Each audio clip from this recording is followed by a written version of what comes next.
Supreme court chief justice పై దాడి హేమైన చర్య ఆకుల మైలారంలో సంతకాల సేకరణలో కిచ్చిన రాజ్యాంగం రిజర్వేషన్లపై బీజేపీ దాడి చేస్తుంది.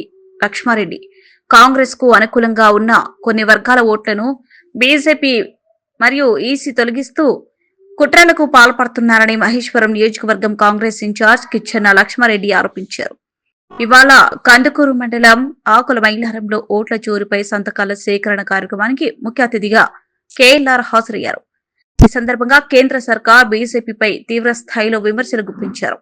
రాజ్యాంగంపై దాడి చేయడం మరియు ఈసీతో కుమ్మక్కై అర్హుల ఓట్లను తొలగిస్తున్నారని లక్ష్మారెడ్డి మండిపడ్డారు. అంబేద్కర్, జగజీవన్ రామ్ విగ్రహాలకు పూలమాలలు వేసి నివాళులర్పించారు.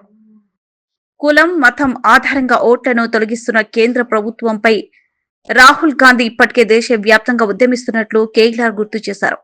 బీఆర్ఎస్ హయాంలో జల్పల్లి మున్సిపాలిటీలో వేలాది దొంగ ఓట్లు నమోదు చేశారని కిచెన్ ఆరోపించారు. అర్హుల ఓట్లు తొలగించినా బయట వ్యక్తులు ఓట్లు నమోదు చేసినా ఉద్యమించారని మహేశ్వరం నియోజకవర్గం పిలుపునిచ్చారు.